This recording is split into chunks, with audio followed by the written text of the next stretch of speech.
안녕하세요. 아나운서 김민지입니다. 우리는 장애포괄적 국제개발 협력에 대해서 공부하고 있는데요. 장애인의 권리를 실질적으로 실현하기 위해서는 다양한 사람들의 노력이 필요할 거란 생각이 듭니다. 어떠한 사람들이 어떠한 노력을 어떠한 방식으로 협력해 가야 할까요? 이를 알아보기 위해서 한국장애포럼의 이리나 사무국장님을 모셔보았습니다. 안녕하세요. 안녕하세요. 네, 장애인의 권리 실현 너무나도 큰 개념이고 실현하기 위한 길도 방대할 거란 생각이 드는데요. 핵심을 간단하게 표현하면 어떻게 될까요? 네, 많은 부분이 고려되어야 하는 사안이지만 시작 지점과 또한 도달해야 하는 지점을 생각해 보시면 될 것 같습니다. 장애인의 권리 실현이란 사실 장애인에게만 있는 무슨 특별한 권리를 뜻하는 것이 아니고요.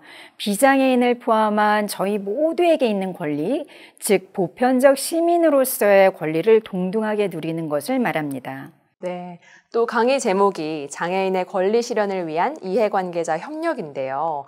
그동안은 관련법을 만들고 복지 예산을 증가하는 것에 중점을 두었다면 이제는 이해관계자와의 협력이 왜 중요한 걸까요? 장애인의 권리가 예전에 말했듯 보건과 복지에만 해당되는 것이 아니라는 인식의 전환에서 비롯된 것인데요. 오히려 장애인이 태어나서 학교를 가고 졸업 이후에는 경제적인 활동을 하고 사회 참여를 하면서 지역사회의 삶을 살아가야 하는데 이것은 특정 법 혹은 예산 하나 또는 소관부처 하나와의 협력만으로는 불가능한 것이죠. 그보다는 분야별로 관계되는 모든 이해관계자와의 협업이 요구되는 것 때문입니다. 네, 그럼 장애인의 권리 실현을 위한 이해관계자 협력 강의에서 자세한 설명을 부탁드리겠습니다.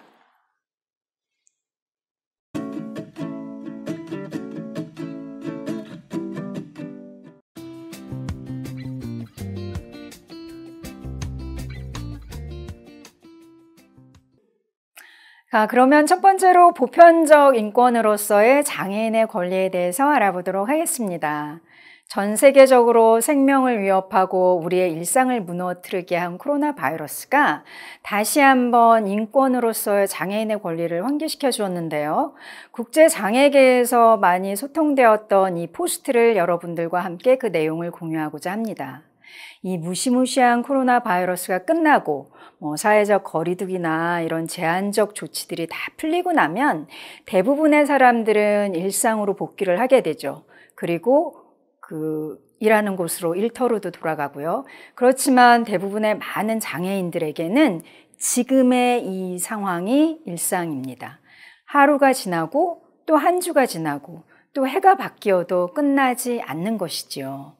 그래서 지금 이 사진에서 보듯이 마르카 브리스토 미국 장애인 자립생활운동이나 미국 장애인법 제정의 선구자를 하셨던 분이 들고 있는 피켓, 그 문구가 저희에게 다시 한번 필요한 것입니다. 장애인의 권리는 바로 인권인 것입니다. 장애인의 권리가 특별한 권리입니까? 아닙니다. 다른 사람들이 누리는 권리를 모든 사람들과 마찬가지로 평등하게 구현하는 보편적 권리를 말하는 것입니다. 2011년도에 WHO가 발간한 세계 장애 보고서에 의하면 전 세계 인구의 15%가 10억 명의 장애인이 있습니다. 결국 인구 7명 중 1명이 장애인인 셈이죠. 그렇지만 그 인권은 비장애인과 같지 않습니다. 그것이 비롯되는 것을 보면 양질의 교육의 기회가 적고 그로 인해서 학교를 졸업하고 나서 노동시장에 진입하는데 더 큰 어려움이 있고 그 결과로 비장애인들보다 훨씬 높은 빈곤율을 맞이하게 되는 거죠. 그로 인해서 건강 악화나 사회 참여의 기회 또한 제한이 되고요. 몇 가지 데이터들이 있는데요. 이거는 UNESCAP에서 2017년도에 인천전략 중간평가를 하면서 내놓은 자료입니다. 아시아 태평양 지역에서 초등학교를 다닌 장애 학생이 그 이후에 중학교에 진학하는 율은 사실 52.7%가 감소되고 있습니다. 굉장히 심한 경우에 바투아투 맨 위에 상단에 있는 국가의 경우에는 사실 100%가 초등학교 이후에 아무도 중학교를 진학을 못하고 있죠. 대한민국은 밑에서 지금 두 번째 보이고 있는데요. 사실 저희도 한 30%를 조금 넘는 학생만이 이제 중학교에 진학을 하게 되는 것이죠. 이 아태 말고 전 세계 이제 국제적으로 볼 때에는 비장애 학생의 교육 참여율은 평균적으로 87%에 달한다고 합니다. 그리고 장애 학생의 경우에는 75%인데요. 어느 나라의 경우에는 그 차이가 크게 나지 않는 경우도 있어요. 이제 가난한 나라에서는 장애가 있든 없든 다 이제 교육 참여율이 좀 저조할 수도 있고요. 그렇지만 그 빈곤 국가 중에서도 그 비장애 학생은 참여율이 막 95%를 지금 아태의 경우에는 대부분 다 능가하고 있거든요. 그렇게 많이 향상이 되었는데 장애 학생의 경우에는 사실 그 절반에 해당하는 50% 미만에 이제 머무는 나라들도 굉장히 많다는 것이죠. 아까도 말씀드렸듯이 교육 참여의 기회가 제한되면 학교를 졸업하고 나서 우리가 고용이나 그로 인해서 이제 경제적인 소득, 여기에서도 이제 차이가 많이 납니다. 그래서 조지아 같은 경우에는 비장애인과 장애인의 이런 빈곤율 차이가 3.9%니까 그렇게 크지 않은 것처럼 보이죠. 근데 대한민국의 경우에는 그 소득 격차가 20.6%로 벌어지게 됩니다. 그래서 일반적으로 딱 볼 때에 가계소득이 높은 나라일수록 장애인과 비장애인의 소득 격차는 심해지고 있습니다. 다음으로 장애인과 전체 인구의 고용률에서도 그 차이가 많이 벌어지는 것이 있는데요. 연두색이 장애인의 고용률이고 진한 녹색이 이제 전체 인구의 고용률입니다. 그래서 여러분이 얼핏 보시기에도 그 차이를 이제 보실 수 있는데 뭐 한국의 경우에는 비장애인의 경우 60.9%에 달하죠. 근데 장애인의 경우에는 그 거의 절반에 밖에 해당이 안 되는 34.8%의 고용률에 머무르고 있습니다. 그래서 이런 장애인의 권리 실현을 위해서는 저희가 사실 이제 처음부터 시작이 돼야 되는 것이 많이 있는데 장애인의 천부적 존엄성을 있는 그대로 존중하는 데에서 출발을 해야 되고요. 그리고 사회, 경제, 교육 등 모든 영역에서 장애로 인해 발생되는 차별을 이제 금지해야 되는 것이죠. 그리고 또 한 가지는 그렇다면 차별만 없애고 모두 다 똑같이 이제 접근하게 하면 되느냐 하면 그것은 아닙니다. 왜냐하면 장애로 인해서 그 접근하기가 더 어려운 경우에는 저희가 정당한 편의 제공이라고 하죠. 그 참여의 기회를 동등하게 해주기 위해서는 정당한 편의가 제공되어야만 합니다. 그랬을 때 장애인과 비장애인 간의 그룹 간 격차가 해소되고 비로소 보편적 시민으로서의 기본권이 실현되는 것이죠.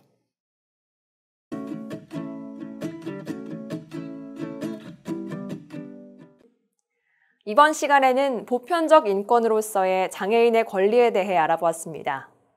장애인구에 대한 국내 통계 5%와 국제 통계 15%의 중간 정도인 10%를 수용한다면 우리 사회 10명 중 1명이 장애인입니다. 그렇다면 여러분은 우리의 과거와 현재의 일상생활 가운데에서 예를 들어 학교나 직장, 가게나 거리에서 10명 중 1명꼴로 장애인과 함께하고 있나요?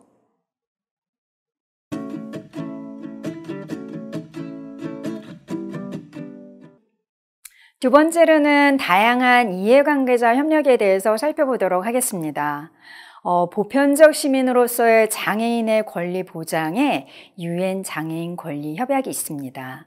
협약은 장애인의 권리를 인권으로 보장한 세계 최초의 국제규약입니다. 그리고 법적인 효력을 가진 유일한 장애인 관련 국제협약입니다.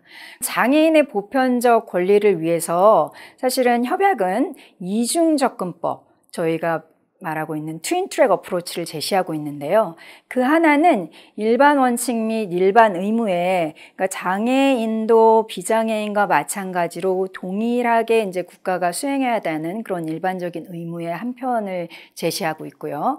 나머지 구체적인 조항들에서는 장애의 특수성을 고려한 영역 분야별 국가가 취해야 하는 조치 사항들이 명시되어 있습니다.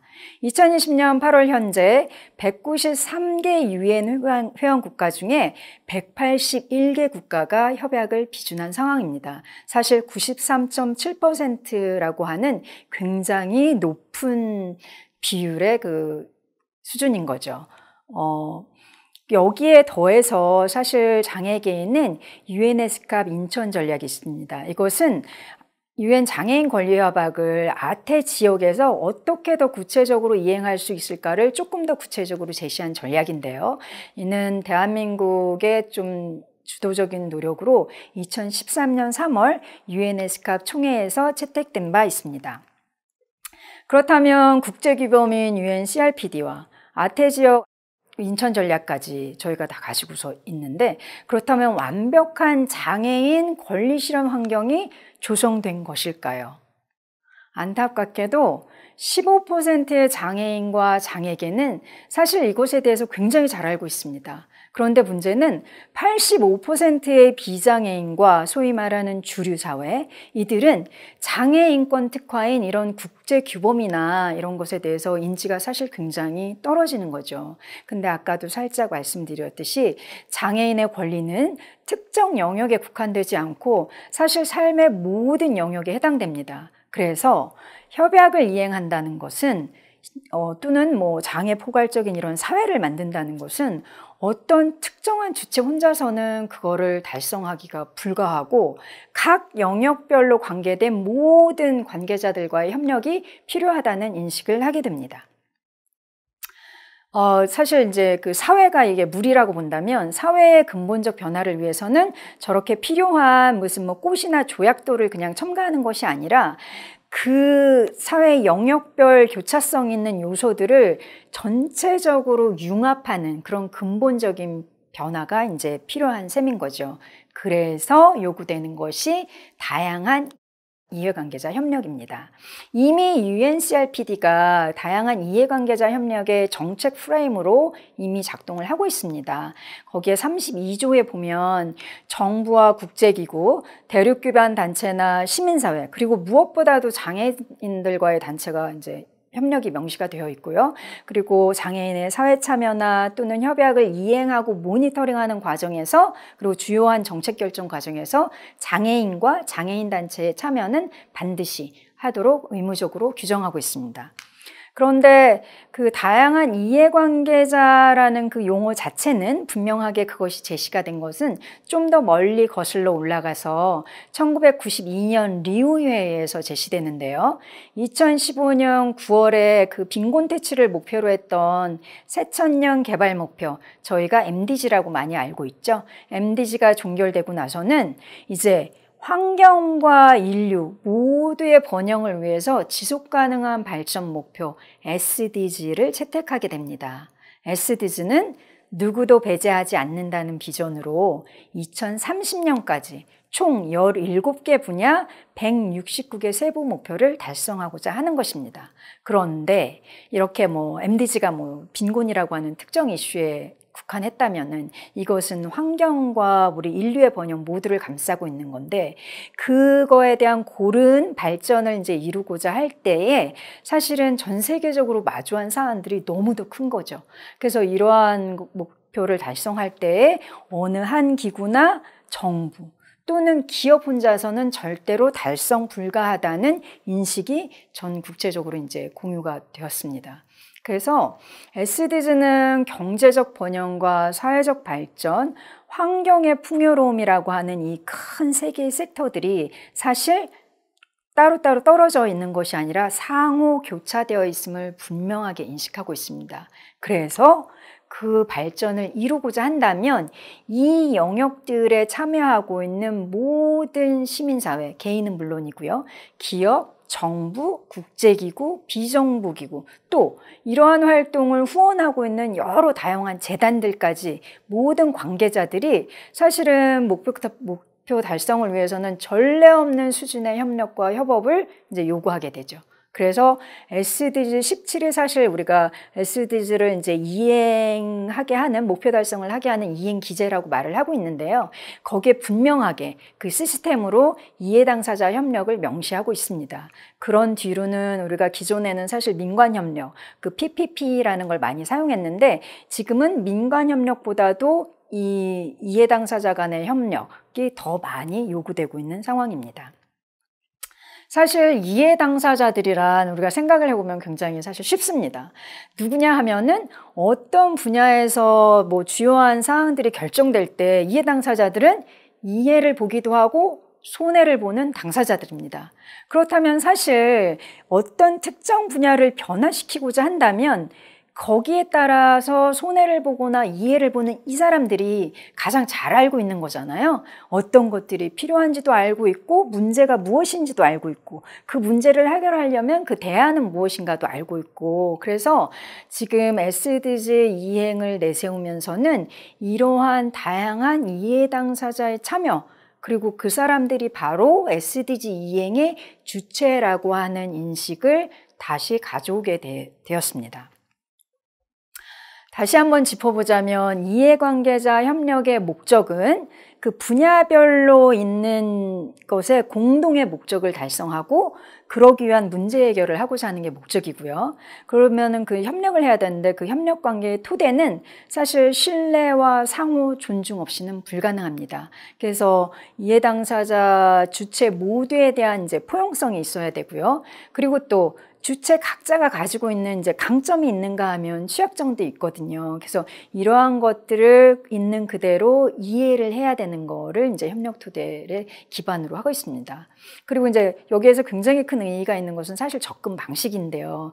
기존에는 이제 정부나 그런 시행을 하는 기관에서 어떤 정책들을 제안하고 이제 이행을 하게끔 하는 이제 탑다운 방식이었다면 여기에서는 현장의 욕구를 수렴하면서 그 사람들이 이행을 모니터링하고 촉진하게 하는 주요 이제 활동자로 활동을 하게 되다 보니까 이거를 버텀업 접근 방식으로 저희가 이제 보고 있습니다.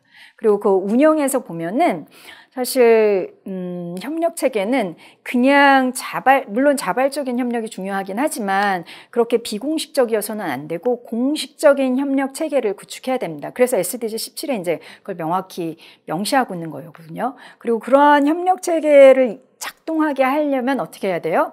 그냥 일회적인 뭐 참여를 요청해서 의견을 물어봐서는 안 되고 그 모든 의사소통 과정에서 투명하게 공유가 돼야 하고 결정 과정이 공유돼야 합니다. 그랬을 때 협치에 기반한 더 나은 거버넌스를 증진할 수 있는 것입니다.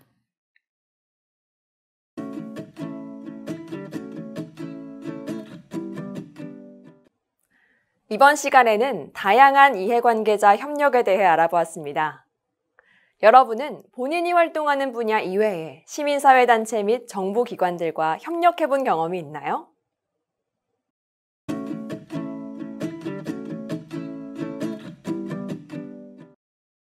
자, 세 번째로는 장애계의 역할과 기여에 대해서 알아보도록 하겠습니다. 사실 장애인의 권리는 건강과 복지만의 이슈가 아니지요. 아까도 얼핏 말씀드렸듯이 교육이나 직업, 또 접근성, 아동 권리, 성평등, 거주, 법적 평등, 사회보장, 문화향후 안전 이런 모든 영역을 관통하는 이슈, 그거를 범분야 이슈, 영어로는 크로스 커팅 이슈라고 이야기를 합니다.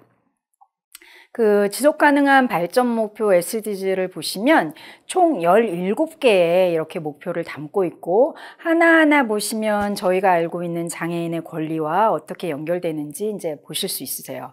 어떤 분들은 13, 14, 15 기후변화라든지 생태계가 장애인권과 어떻게 이제 상관이 있냐라고 의아해하실 수도 있지만 사실 이것은 장애가 있든 없든 저희 모든 인류가 살기 위한 가장 기본적인 토대이기 때문에 장애계 또한 이를 지키고 더 개선하기 위해서 같이 노력해야 되는 것은 자명한 사실입니다. 지속가능한 발전 목표 기본 원칙을 사실 5가지를 포용성과 형평성, 참여, 통합성, 사전 예방 이렇게 들고 있는데요. 이러한 원칙들은 사실은 저희가 장애인의 권리를 이야기할 때도 공통적으로 나오는 원칙이기 때문에 그 유사성을 저희가 잘 알 수 있습니다. SDG에서 장애인에 대해서 분명하게 명시가 된 것은 11번입니다. 선언에서 3번이 있고 그 구체적인 목표에서 이제 7번이 있고 후속 조치, 통계 분리나 이런 데에서도 이제 1번이 언급이 되었는데요. 그 CBM에서 만들어 놓은 도표를 보시면 굉장히 이제 보다 복잡합니다. 그래서 어떤 것은 유엔 장애인 권리 협약의 한 개의 조항이 SDG의 특정 목표와 그냥 바로 이렇게 연결돼서 끝나는 것도 있지만 대부분의 것은 그 CRPD의 조항이 굉장히 많은 SDG의 목표와 연관되어 있다는 것을 여러분들이 알 수 있습니다. 그 SDG는 그 대원칙을 제가 입고 있는 이 티셔츠처럼 누구도 배제하지 않기, Leave no one behind를 가지고 있습니다. 그래서 아까 SDG의 장애인에 관해서 11번 언급을 했다고 하지만 사실 이 대전제를 저희가 생각을 한다면 그 모든 목표나 세부 목표에 장애인의 참여나 그 포함이 될 수 있다는 걸 여러분이 상기를 하셔야 되고요. 그리고 특히 목표나 세부 목표에서 취약계층이라고 말하는 부분이 있어요. vulnerable group. 여기에 당연히 이제 장애인이 포함이 되는 거거든요. 조금 더 확대 해석을 하면 뭐 for all, 모두를 위한, 혹은 모든 여성, 모든 남성이라고 할 때 여기에도 당연히 장애인이 포함된다고 생각을 하시면 됩니다. 그 SDG 이행 주체가 있는데 여기에 이제 유엔에서는 주요 그룹과 이해관계자라고 그래가지고 엠고스라고 이렇게 그 18개의 단체를 그룹을 이제 선정하고 있거든요. 근데 이 이해관계자 그룹은 해가 거듭될수록 계속 확대되고 있습니다. 많으면 많아질수록 사실 SDG를 이행할 수 있는 그 주체 세력이 강해지는 거니까 더 좋은 거죠. 그래서 9개의 주요 그룹이 있고 9개의 이해관계자가 현재는 있는데 그 중에 하나가 장애인 그룹이 이제 별도의 이해관계자 그룹으로 구성되어 있고 이 장애인 이해관계자 그룹의 사무국은 아이다 국제장애인연맹에서 현재 맡고 있습니다. 그 SDG 이행 점검 체계의 좀 사이클을 한번 보시면 여러분들이 어느 시점에 어떤 일들이 일어나고 있고 또 저희 시민사회단체가 어떻게 참여할 수 있는지 이해할 수 있을 것 같습니다. 우선 국가 차원에서는 자국 내 국가 SDG 플랫폼을 운영하고 있고 국가 SDG 수립을 하고 있으며 이거를 이제 계속 수정 보완해 나가고 있거든요. 이 모든 과정에 이제 시민사회가 이제 참여할 수 있고요. 그러한 성과들을 7월이 되면은 뉴욕에서 그 고위급 정치 포럼이 열리죠. HLPF. 여기에서 자발적 보고를 하게 되고 시민사회 또한 시민사회 공헌 보고서를 제출하게 됩니다. 그리고 그 7월이 지나고 나면 9월에서 대략 11월까지 서브 리저널이라고 그러죠. 그 대륙에 있는 더 하위 지역별 그 이해 당사자 포럼이 있고 한국의 경우에는 그 동북아시아 그 이해 당사자 포럼에 참여를 할 수 있습니다. 그리고 나서 3월이 오면은 이제 대륙별 한국의 경우에는 다시 아태 지역이겠죠. 그래서 UNESCAP에서 아태 SDG 포럼을 시민사회 포럼을 개최를 하고 있습니다. 유엔에서는 뭐 매년 이걸 열지 않고 사실 4년마다 한 번. 그래서 작년 9월에는 이제 SDG를 저희가 채택하고 나서 최초의 그 총회가 열렸고 그때는 글로벌 지속가능 발전 보고서를 보고하게 됩니다. 이제 전체적인 이런 시스템을 좀 알아보았는데 여러분들이 조금 더 이해하기 쉽게 사실 국내 장애계가 어떻게 이해 당사자 협력을 했는가 사례를 좀 더 공유를 하는 게 여러분들이 이해를 하는 게 훨씬 도움이 될 것 같습니다. 장애포괄적 국제협력의 초석을 찾은 이 활동은 사실 SDG 이행 훨씬 이제 이전이기는 한데요. 국제개발협력기구들과 협업으로 장애포괄적 국제개발협력 정책의 이제 수립성을 인식을 하게 되어서 장애계가 2013년에 제안을 해가지고 국제개발협력기본법을 개정하게 돼서 지금은 장애인권이 그 기본 정신에 포함되었습니다. 그리고 구체적으로 이해 당사자 협력 체계는 2016년부터 소관부처인 환경부와 나머지 시민사회 단체들과의 협업으로 그 네트워크를 어떻게 구성하는가의 논의에 참여해 왔습니다. 그리고 본격적으로는 국가 SDG 수립을 위한 엠고스 토론회에 참여를 하면서 장애 그룹이 이제 별도로 그 엠고스를 구성을 했고 국가 지속 가능 발전 목표의 세부 목표나 이런 지표들 이런 수정 보완 작업에 함께 참여를 했습니다.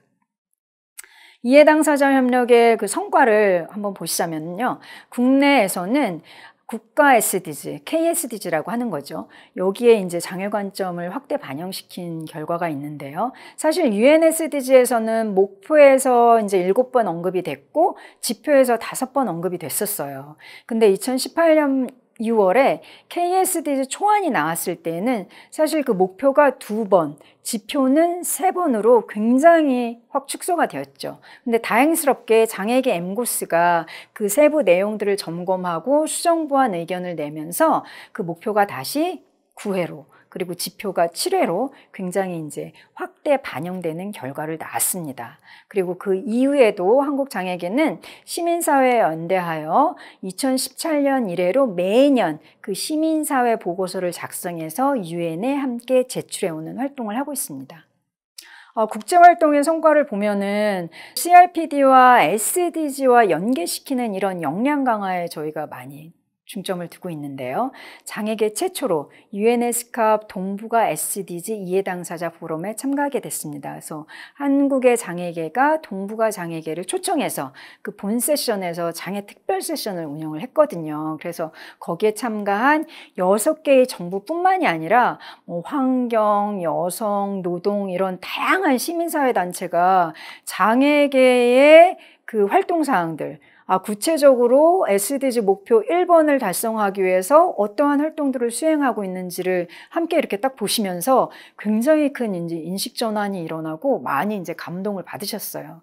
그래서 자국 내에서도 SDG 플랫폼을 이렇게 구축을 할 때 장애계를 어떤 혜택이나 수혜자의 그룹으로만 생각하는 것이 아니라 이 SDG를 이행하는 그 발전을 촉진시키는 굉장히 주요한 주체 그룹으로 이제 인식을 하게 된 이런 큰 성과가 있었습니다. 그래서 이런 이해 당사자와의 협력에서 장애계의 역할과 기여가 어떤 것이 될까를 이제 보면서 본 교육을 마무리하고자 하는데요. 장애 인권 증진에 기반한 지속 가능 발전을 이행한다라는 게 사실 가장 큰 이제 목표입니다. 근데 다행스럽게 저희 장애계는 CRPD는 법적 효력이 있는 겁니다. 이런 법적 효력이 있는 협약을 제정해 놓은 경험이 있기 때문에 그 각 영역별로 전문적인 지식이 굉장해요. 그래서 시민사회와 협력을 할 때 저희가 그거를 개선할 수 있는 뭐 정책적인 지원 이런 것들을 같이 알려줄 수 있고 다시 시민사회의 어떤 사회운동 역량을 이제 지원을 할 수 있고 그리고 무엇보다도 시민사회 주체로 참여를 한다는 거는 기존의 이제 힘의 역학관계 이거를 전환시킨다는 굉장히 큰 이제 정치적 함의가 있죠. 그리고 장애계 이해관계 참여를 통해 가지고 SDG 전반에 불평과 배제를 종식시키고 그야말로 누구도 소외시키지 않는 SDG의 포용성 가이드 역할을 저희가 할 수 있다는 그런 큰 함의를 가지고 있습니다. 그리고 또 하나 덧붙이자면 CRPD는 왜 법적 이행의 의무가 있다고 그랬잖아요. 근데 SDG는 사실 그렇지 않거든요. 근데 SDG 이행을 할 때 CRPD에 관련된 사항들을 다시 이렇게 인식을 시키면 우리가 이미 법적 이행의 책무성을 가지고 있는 이런 이행을 좀 더 확산시키는 역할을 이제 저희 장애계가 그걸 할 수 있다는 거고 이렇게 발전이나 뭐 이런 것들이 인권에 기반한 지속 가능한 발전을 저희가 이제 촉진시킬 수 있다는 굉장히 큰 의의가 있다고 할 수 있습니다. 그런데 이제 남은 과제가 없을 수는 없죠. 그래서 저희가 장애 인권에 관해서는 굉장히 많이 알고 있지만 이해관계자 협력을 위해서는 사실은 CRPD 이외에도 있는 6개의 인권 조약 또는 각 영역별로 주요한 국제 프레임워크에 대해서 장애계도 이제 이해를 좀 증진할 필요가 있고요. 그래서 기후변화를 비롯한 뭐 환경, 농업, 아동 또는 뭐 여성, 빈곤, 요즘은 뭐 성소수자 문제 등 이런 다른 영역에 대해서 관심과 협력 강화가 저희 장애계에 요구되는 큰 과제로 남아있는 상황입니다. 자, 여기까지 교육을 마치기로 하겠습니다. 감사합니다.